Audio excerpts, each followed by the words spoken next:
Our next guest says a second impeachment trial could turn Donald Trump into a martyr. Joining us now from Florida, Senator Marco Rubio. And Senator, welcome back to Fox News Sunday. Thanks, Chris. You have come out strongly against the idea of holding this impeachment trial, but now it is going to happen.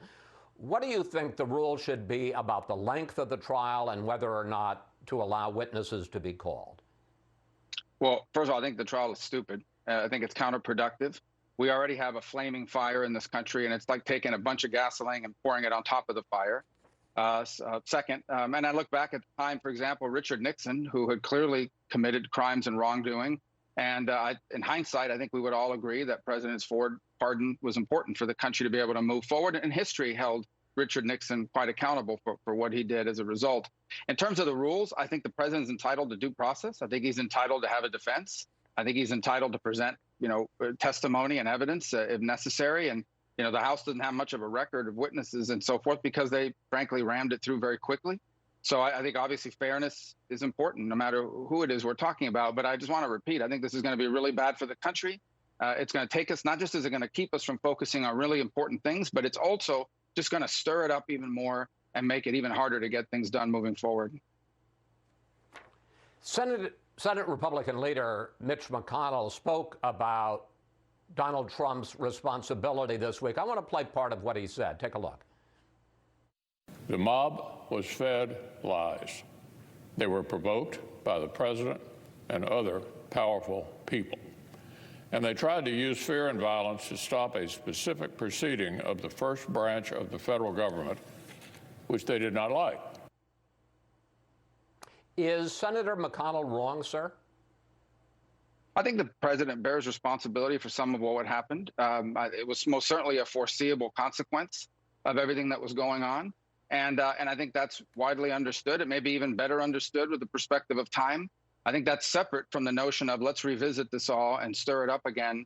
It's not, the stories are still going to be written. There's criminal justice investigations. They're going to continue to move forward. All these things are still going to happen.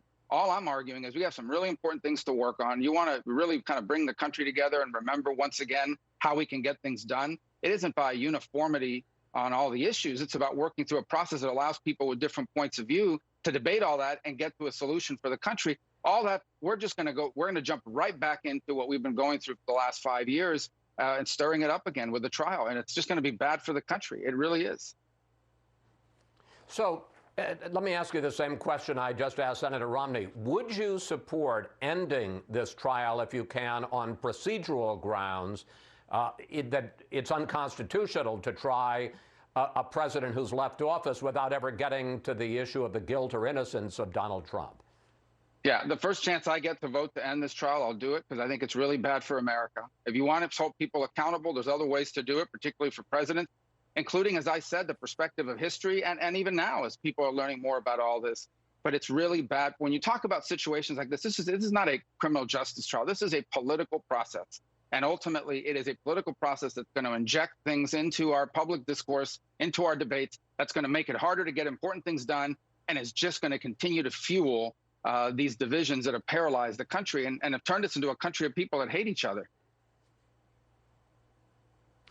I want to ask you one last question on this, then we'll move on. What about the argument that it would be useful from the point of view of people who think that what the president did was wrong to ban him from seeking public office again, which would be one of the results of holding this trial? I think that's an arrogant statement for anyone to make. Voters get to decide that. Who are we to tell voters who they can vote for in the future? Okay. I talked with Senator Romney about Joe Biden's call for unity, and you have spoken sharply already about Biden's first days in office. I'm going to put up a tweet that you sent out on Friday. So far, Biden has talked like a centrist, but governed from the radical left. So, Senator Rubio, is talk of unity from this White House dead already? Yeah, no, unity and ideology are two separate things, okay? Unity doesn't mean uniformity. That's ridiculous. We are a country that the elections prove it, the 50-50 split in the Senate proves. We got people with very different opinions. And we settle that argument through a process in our republic in which we elect people to have debates and try to find a way to move forward. That's separate from portraying yourself as a centrist, but the first thing you do is get thousands of people fired at the stroke of a pen by ending the Keystone Pipeline, jump on the issue of gender when it comes to sports and who can use what bathrooms and so forth and so on, an immigration order that I think could be read. I've asked for clarification. I hope it doesn't mean this, but I think it could be read to say that someone who's committed a very serious crime, has raped or sexually abused a minor, as long as they were released from prison before the 19th of January, they're not a priority for deportation. Those are not centrist ideas. Now, I understand Joe Biden comes from the left of center. I understand all that, but some of these are far left of center ideas. So my point in that tweet was, he may use the language, the rhetoric, even the demeanor of a centrist, but so far his policies don't seem to represent that. And I think that's an important thing to note as we get into these debates about different issues. I want to pick up on this issue of immigration. President Biden signed a number of executive actions on immigration in these first few days. He has introduced legislation that would give 11 million people a path to citizenship over the next 8 years. You, of course, back in 2013, were a leader on the issue of immigration reform. You had a plan that would lead to a path to citizenship, as I remember, in 13 years. But you're talking about the Biden plan so far on immigration as coming right up close to amnesty. Is that fair? Yeah, because that's very different from what we talked about back then. Back then, we also talked about $25–30 billion for border security, including fencing and so forth. It had those sorts of provisions in there. It talked about reforming the immigration system so that it was more merit-based, meaning you bring people in on the basis of what they can do for a living and not just primarily whether they have family members living here. That's not what he's talking about. He's basically talking simply and almost entirely about what to do with people that are here in an unlawful status, of which I think the majority of Americans believe we need to do something. But you can only do something after you've got in place immigration reforms that allow you to secure the border and stop illegal immigration. Otherwise, doing something is going to encourage more people to come. We saw a very brief example of that. Just the fact that he was elected incentivized some of these trafficking networks to try to push people to the United States through one of these caravans. That's a reality. So again, not to mention that back when we did it in 2013, we weren't in the midst of a pandemic, which I think should be the number one focus outside of national security, and I actually think is related to national security. I want to switch subjects on you now. Is the GOP still the party of Trump for the foreseeable future? And do you see it at some point over the next 3-4 years moving away from President Trump? The GOP is the party that nominated Donald Trump, and the reason why it did and ultimately got him elected and he got 75 million votes is because you have tens of millions of Americans that feel this economy isn't working for people like them, that feel socially displaced, even like strangers in their own country, and who believe that both of the parties, at least traditionally, and all of politics doesn't understand or care about any of this, that they don't matter to people. Donald Trump did not create those things. He got elected because of those things. He got 75 million votes because of those things.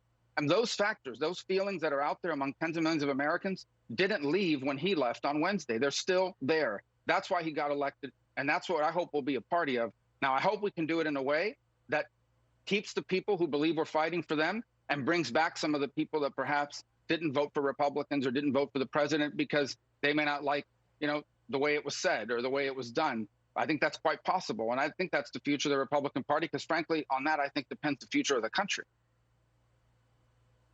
Finally, you're up for re-election in 2022, and there has been talk, as I'm sure you know, about the possibility that Ivanka Trump might run against you in a Republican primary in Florida in 2022.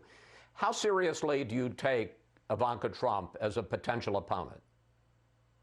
Well, I don't really get into the parlor games of Washington other than to tell you that when you decide to run for re-election in a state like Florida, you have to be prepared for it's a competitive race. You run it like a competitive race. So that's what I'm preparing to run. Very competitive race against a tough opponent. I'm sure the Democrats are going to have someone who's going to be very well funded, may even outraise me the way they raised money this last time, because they've gotten all kinds of innovative ways to raise money. So that's what I'm getting ready for. If you're going to run for Florida Senate, if you're going to run statewide in the state of Florida, you're going to have a tough race. And that might include a primary. That's their right under our system. I don't own the Senate seat. It doesn't belong to me. If I want to be back in the U.S. Senate, I have to earn that every 6 years. And Ivanka Trump, what's the feeling? The water is fine, jump on in?